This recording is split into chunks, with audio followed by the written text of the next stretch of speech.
Yes class. आज हम लोग एक नया चैप्टर स्टार्ट करने वाले हैं जिस चैप्टर का नाम है फाइनेंशियल सर्विस ऑर्गेनाइजेशन। देखो बेटा, हम लोग जब बात करते हैं सेटिंग अप ऑफ बिजनेस की, तो सेटिंग अप ऑफ बिजनेस के अंदर जब बात होती है तो हम लोग डिस्कशन करते हैं रिलेटेड टू द,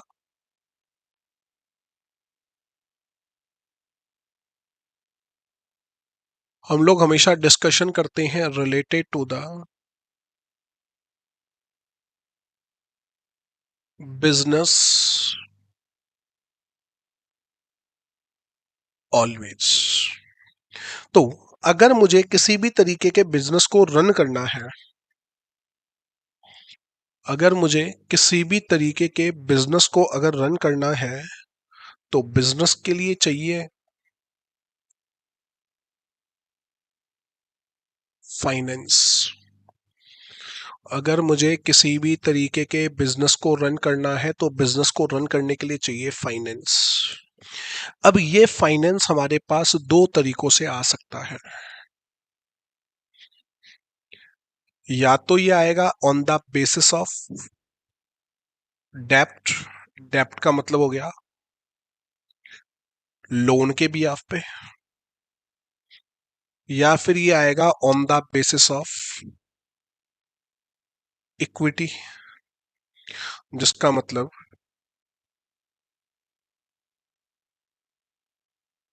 कैपिटल के, इन्वेस्टमेंट के अकॉर्डिंगली। राइट। अब डेप्ट लगाने के लिए भी पब्लिक होती है और इक्विटी के लिए भी पब्लिक लगाती है। पब्लिक के अलावा पैसा जो लगाया जाता है उस पैसे को लगाने में होती है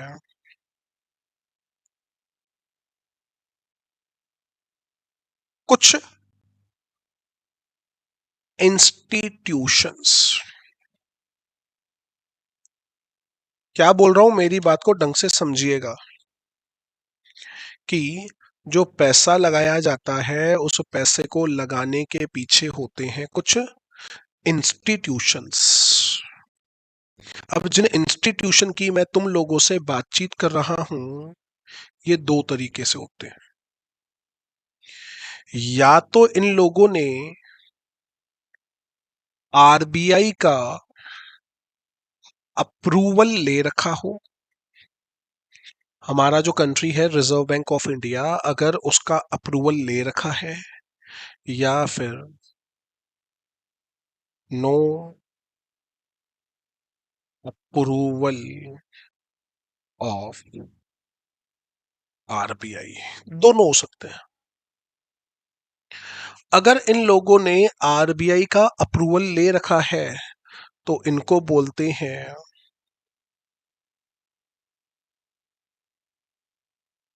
बैंकिंग फाइनेंशियल सर्विसेज। इसका सबसे बेस्ट एग्जाम्पल है सारे के सारे बैंक्स। बैंक्स भी आपको लोन देते हैं, बैंक्स भी सीधा एज अ इक्विटी के अंदर इन्वेस्टमेंट करते हैं।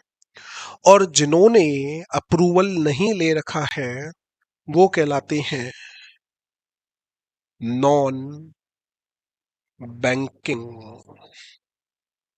Financial services. ये दो।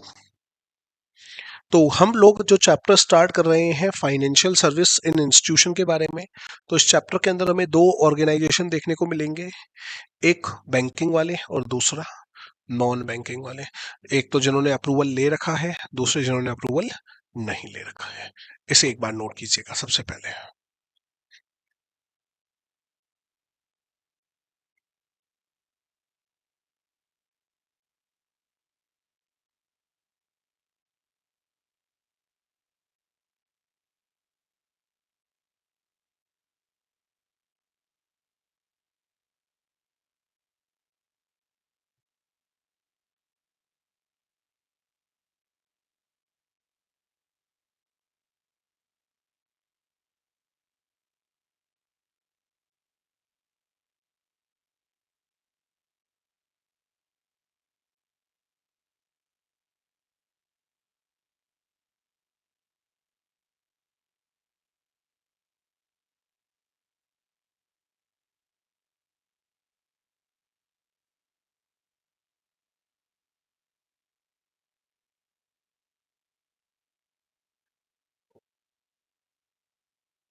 डन।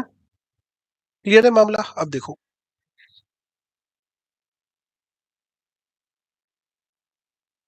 सबसे पहले इन्होंने दिया नॉन बैंकिंग फाइनेंशियल कंपनी के बारे में। क्या बोल रहा है देखो, NBFC is a company registered under the companies act 2013। इसके अंदर अगर अपन मेंशन करना चाहें तो अपन क्या मेंशन कर सकते हैं? But not with RBI. बोल रहा है engaged in the business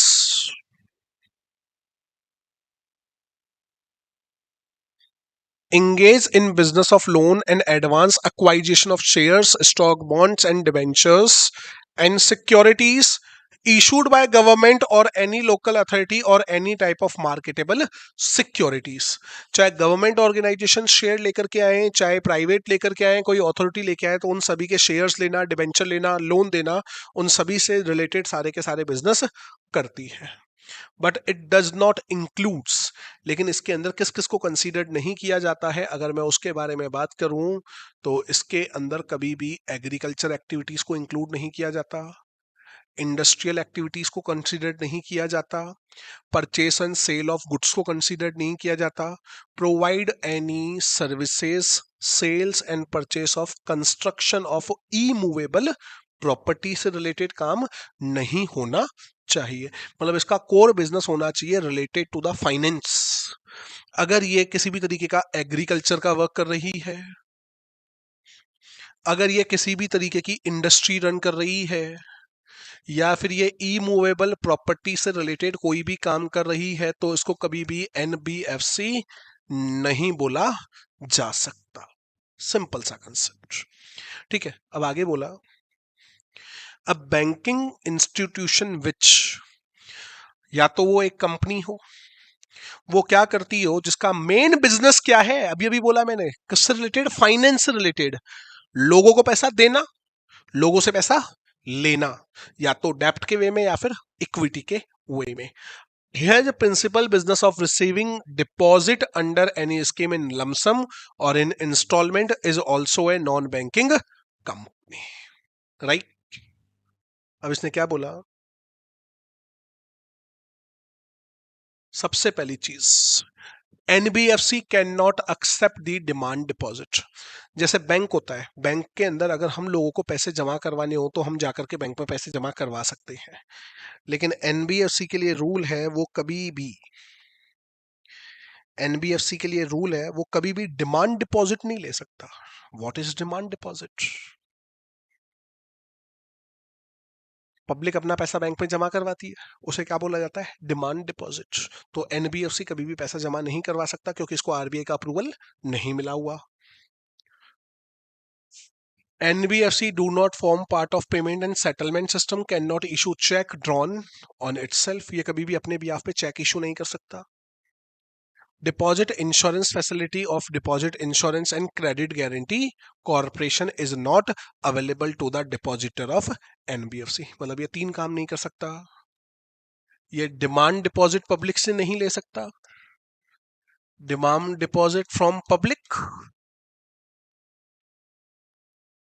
दूसरा मैंने आप लोगों को बताया, ये कभी भी किसी भी तरीके के चेक इशू नहीं कर सकता। और ये कभी भी किसी भी तरीके की इंश्योरेंस पॉलिसी के बिहाफ पे डिपॉजिट को भी एक्सेप्ट नहीं कर सकता। राइट, तो ये हो गए हमारे एनबीएफसी। अब इन्होंने क्या बोला, सिस्टम क्या है वो देखो। सिस्टम के अंदर इसने बोला NBFCs whose assets is 500 crore or more than as per last audited balance sheet are considered as a systematically important NBFC। अगर किसी भी NBFC की कैपिटल 500 करोड़ से ज्यादा है तो वो हमारे सिस्टम के लिए बहुत ज्यादा इंपॉर्टेंट है, क्योंकि उसके पास पैसा बहुत सारा है।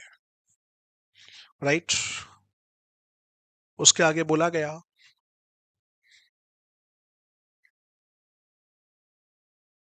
Scale based regulatory framework of NBFC। तो पहले होती है base layer, a non-deposit taking NBFC below the asset size of 1000 crore. क्या बोलना चाह रहा है, एक होती है NBFC scale base, scale base की उसका टर्नओवर क्या है, कैटेगरी में आती है। तो इसके अंदर से सबसे पहले क्या बोला कि बेसिक लेयर, बेसिक लेयर अगर उसकी 1000 करोड़ से कम है तो क्या होगा। It includes to peer-to-peer lending platform, account aggregator, NBFC not availing public funds and not having any customer interference. अगर कोई इस तरीके की NBFC है तो उसके पास जो भी पैसा आया है वो पीर टू पीर लैंडिंग करती है, पर्सनली हर पर्सन को क्या करती है, पैसा देती है पर्सनल लोन के बिहाफ पे। अकाउंट का एग्रीगेटर होता है और साथ में NBFC not availing the public funds, ये पैसा पब्लिक से नहीं ले सकती। पहली बात इसने ये क्लियर की। उसके बाद क्या बोला, दूसरी कौन सी लेयर आती है, मिडिल लेयर। इस मिडिल लेयर के अंदर क्या आता है, 1000 करोड़ से अबव। अब अगर ऐसी है तो वो और अलग से काम कर सकती है, क्या क्या कर सकती है। It includes NBFC undertaking the activities of infrastructure depth fund. अगर कोई भी ऑर्गेनाइजेशन इंफ्रास्ट्रक्चर से रिलेटेड कोई भी काम कर रहा है, तो जब आप इंफ्रास्ट्रक्चर से रिलेटेड काम करेंगे तो उस केस में भी आपको किसकी रिक्वायरमेंट होती है, लोन की रिक्वायरमेंट होती है। तो ये आप लोगों को इजीली लोन प्रोवाइड कर सकते हैं। राइट, कोर इन्वेस्टमेंट कंपनीज, जिन कंपनीज का मेन काम क्या है, दूसरी कंपनीज के अंदर इन्वेस्टमेंट करना। हाउसिंग फाइनेंशियल कंपनीज, जो कि आपके हाउस जो होते हैं उनके लिए आप लोगों को लोन प्रोवाइड करती हैं। और एक इंफ्रास्ट्रक्चर फाइनेंशियल कंपनी, ये सारी की सारी किस कैटेगरी के अंदर आती है, मिडिल लेयर के अंदर आती है। राइट, उसके बाद नेक्स्ट कैटेगरी इन लोगों ने बताई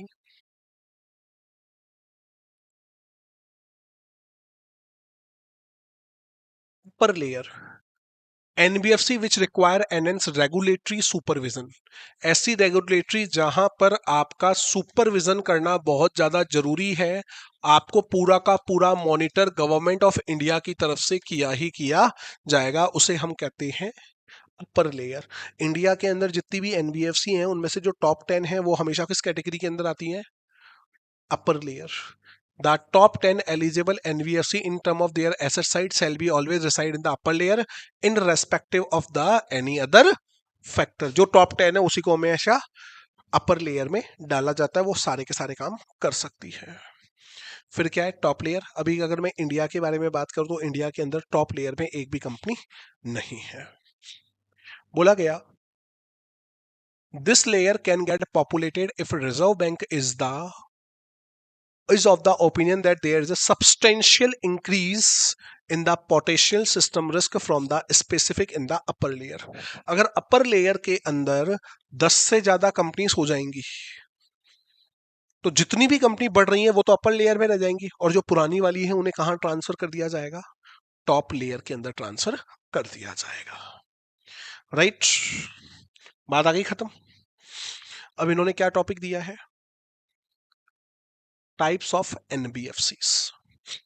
इससे सिंपल टॉपिक नहीं मिलेगा। टाइप से आप क्या समझते हैं, NBFCs कौन कौन सी हो सकती है बताओ।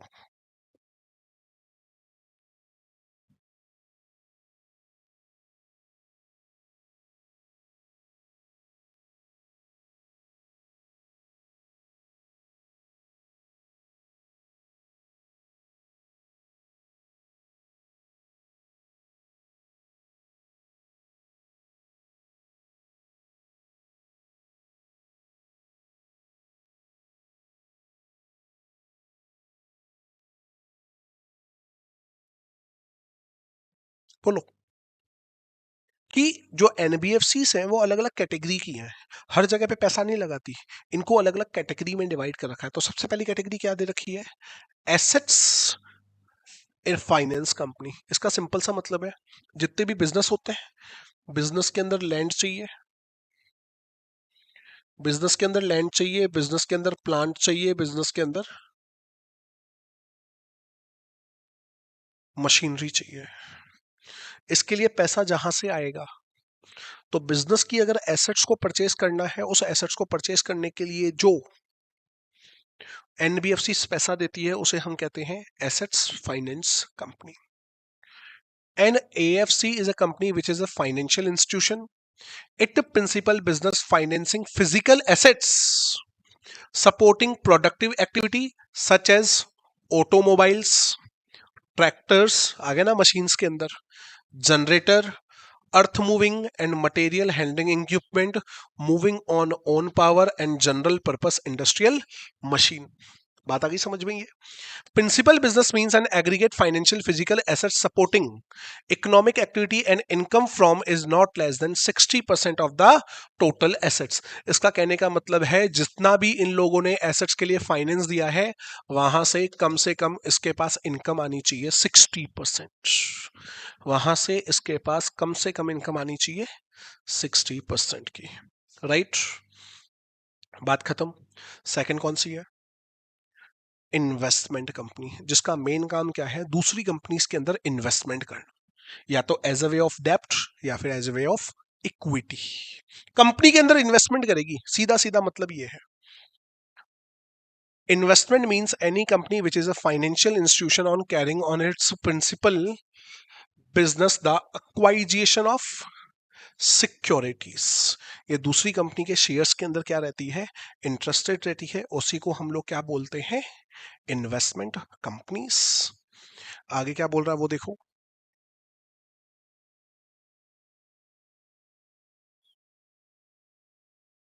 खत्म हो गया इन्वेस्टमेंट कंपनी। इस वाले चार्ट को आप लेफ्ट कीजिएगा, इधर आ जाओ। अब क्या है? LC, loan company. वो कंपनियां जिनका मेन प्रिंसिपल बिजनेस होता है डे टू डे एक्टिविटीज के लिए लोन देना। एसेट्स के लिए लोन देगी तो एसेट्स फाइनेंस कंपनी बन जाएगी। लॉन्ग टर्म के लिए देगी तो वो एसेट्स हो गई। तो जो डे टू डे एक्टिविटीज के लिए लोन दिया जाता है, उन कंपनीज को हम क्या बोलेंगे? Loan companies. LC means any company which a financial institution carrying out its principal business to providing of finance for any activity but does not include the assets. Companies mention कर देना, loan for day to day activities mention नहीं कर रखा होगा आपने।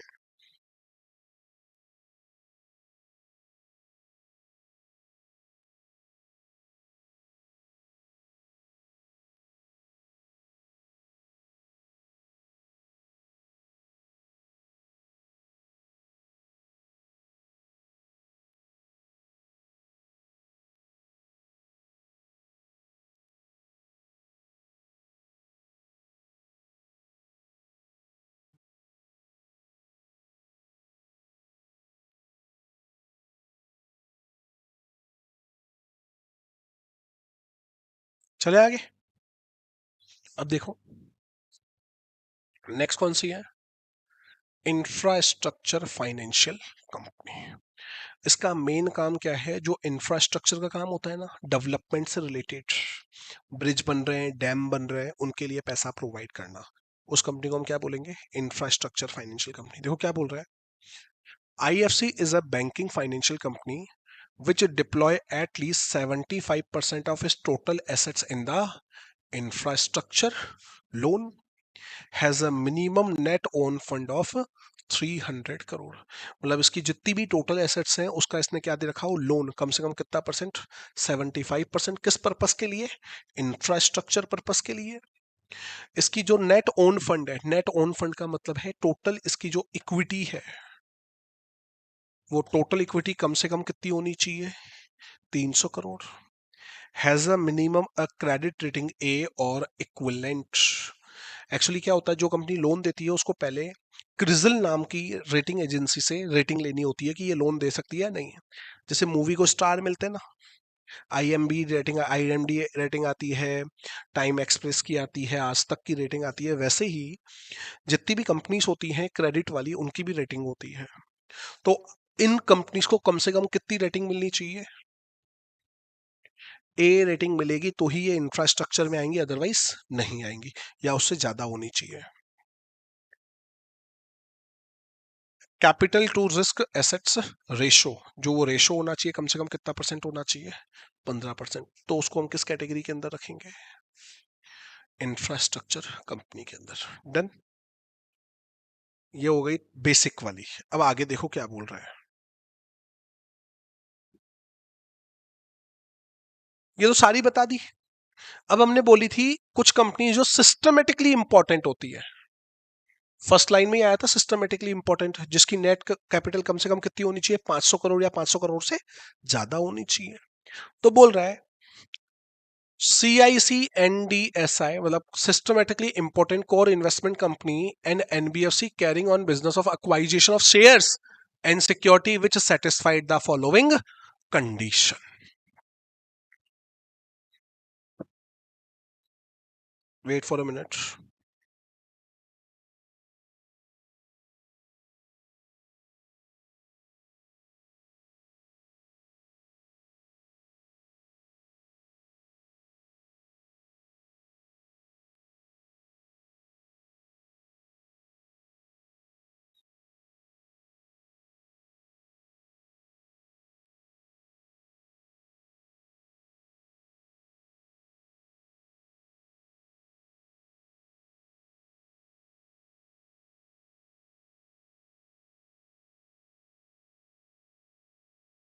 अब देखो, जो ये सिस्टमेटिक कंपनी होती है ना, इनका मेन काम क्या होना चाहिए? इनका जो मेन इन्वेस्टमेंट होना चाहिए ना, वो किसी दूसरी कंपनी के शेयर्स में या फिर डिबेंचर्स में होना चाहिए। बोला भी, it holds not less than 90% of total assets in a form of investment and equity shares, preference shares, debt और loan।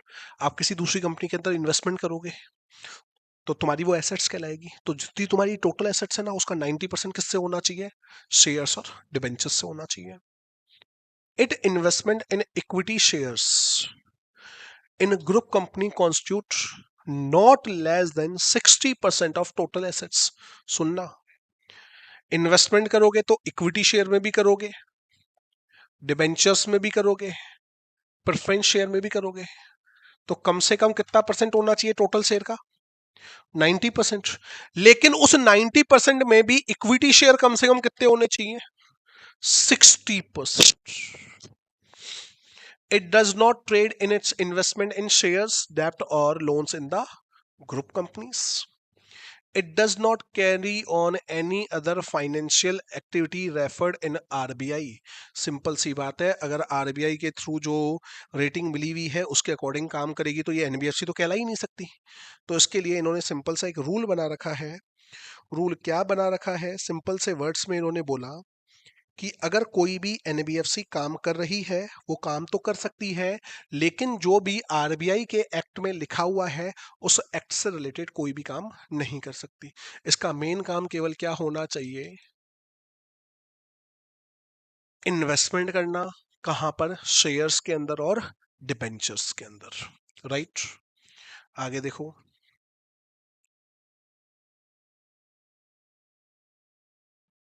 इसकी जो टोटल एसेट्स होनी चाहिए वो कम से कम क्या होनी चाहिए? 100 करोड़ या 100 करोड़ से ज्यादा। और ये पब्लिक से फंड को क्या करे? एक्सेप्ट करनी चाहिए। राइट। बात खत्म। अब आ जाओ, इंफ्रास्ट्रक्चर डेप्ट fund, non banking financial company. अब मेरी बात सुनना, नाम ही क्या है? डेप्ट। जब ये कहीं पे इन्वेस्टमेंट करेगी तो वो इन्वेस्टमेंट क्या होगा? एज अ लोन होगा। ऊपर वाला था उसमें लोन भी था, उसमें डिबेंचर भी था, उसमें डिबेंचर भी था और शेयर्स भी था, मतलब इक्विटी था और इक्विटी के साथ लोन भी था। इसके लिए केवल क्या है? लोन। और वो लोन का पैसा पूरा का पूरा कहां लगना चाहिए? इंफ्रास्ट्रक्चर कंपनी के इंफ्रास्ट्रक्चर के अंदर। It is a company registered NBFC to facilitate the flow of long term debt into the infrastructure project. कोई डैम बन रहा है, कोई रोड बन रहा है, कोई ब्रिज बन रहा है, उन कंपनीज को लोन की जब रिक्वायरमेंट होती है तो वो सीधा कहां से लेकर के आएगा? इंफ्रास्ट्रक्चर डेप्ट फंड नामक कंपनी से. It raise resources through issue of rupee or dollar dominated bonds of minimum 5 year maturity. जो भी लोन दिया जाएगा वो कम से कम कितने सालों का दिया जाएगा? 5 या 5 साल से ज्यादा का. The investment vehicle which can be sponsored by commercial bank and NBFC in India, in which domestic and offshore institutional investors, especially insurance and pension fund, can invest units and bond issued by IDF. इन्होंने बोला अगर commercial bank भी चाहें और commercial bank किसी और को person को लोन देना चाह रहे हैं तो वो भी इंफ्रास्ट्रक्चर डेब्ट फंड से लोन लेकर के आगे अपना लोन पास कर सकते हैं.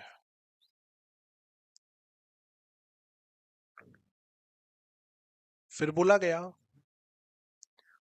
IDFC would essentially act as vehicle for refinancing existing debt to infrastructure company. Actually आपने एक बार लोन लिया, अब आपको लोन की वापस रिक्वायरमेंट है तो आप जाकर के उसी कंपनी से वापस से एक और एक्स्ट्रा लोन ले सकते हो. thereby creating fresh headroom for bank lend fresh infrastructure projects. It would take over loan extend to infrastructure project which are created through the public private partnership route have successfully completed 1 year of commercial production. कि अगर कोई भी commercial production और private placement के behalf पे किया जा रहा है, अगर वो प्रोजेक्ट 1 साल में कंप्लीट हो रहा है तो आप उसको भी लोन प्रोवाइड कर सकते हो. ये है पूरा का पूरा IDF के लिए, इंफ्रास्ट्रक्चर बॉन्ड्स के लिए. ठीक है, अगला क्या है?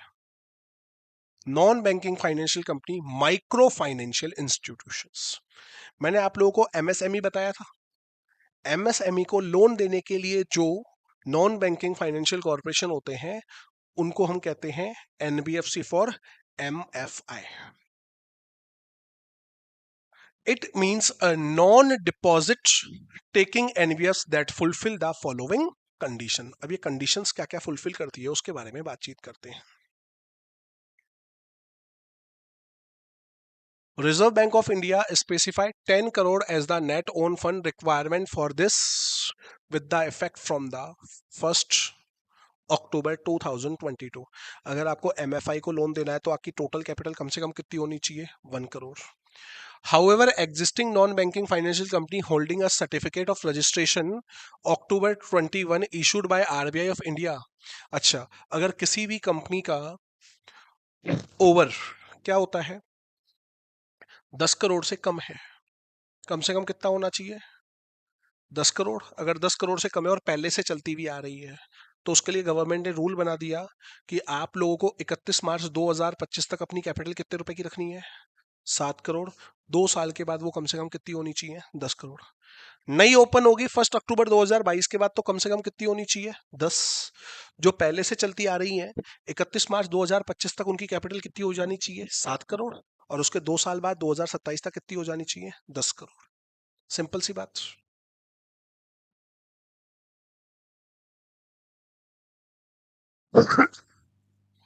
आगे बोला गया ये जितना भी लोन देंगी उस लोन का 85% पार्ट, ये जितना भी लोन देंगे उस लोन का 85% पार्ट होना चाहिए क्वालिफाइंग एसेट्स के लिए. अब ये क्वालिफाइंग एसेट्स क्या होती है इनके बारे में बातचीत कर लेते हैं.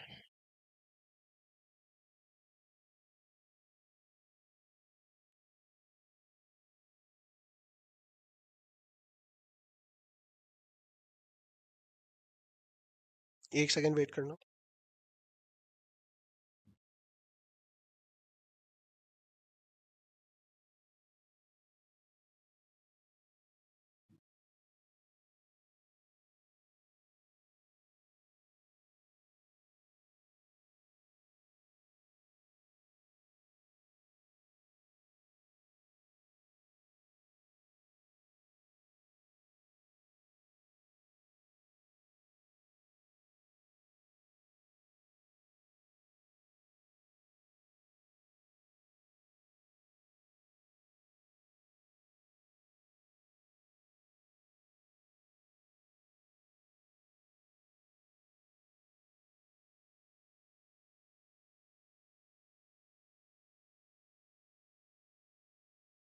एक सेकंड का वेट कीजिएगा।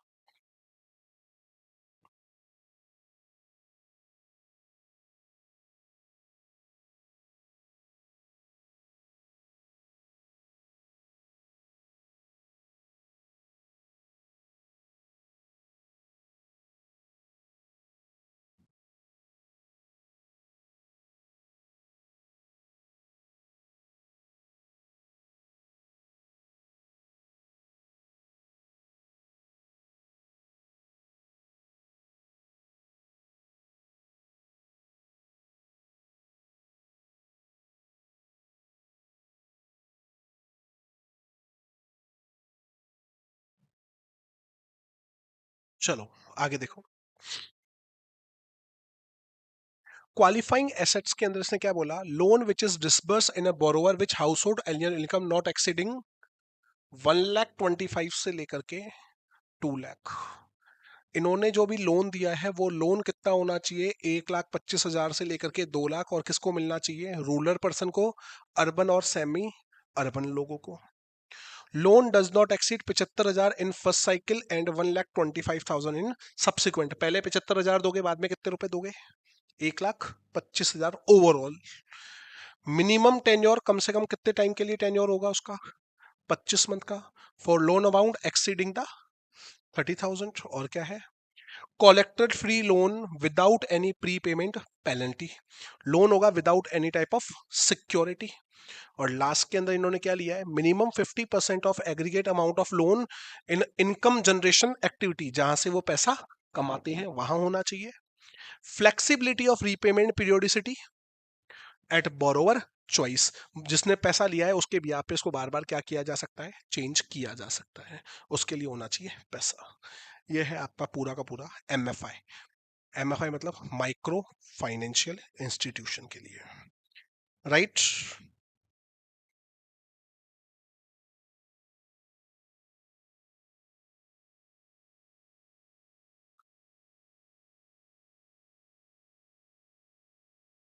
बात क्लियर यहां तक सभी को। चलिए आज के लिए इतना ही रखेंगे, बाकी की चर्चा नेक्स्ट क्लास में।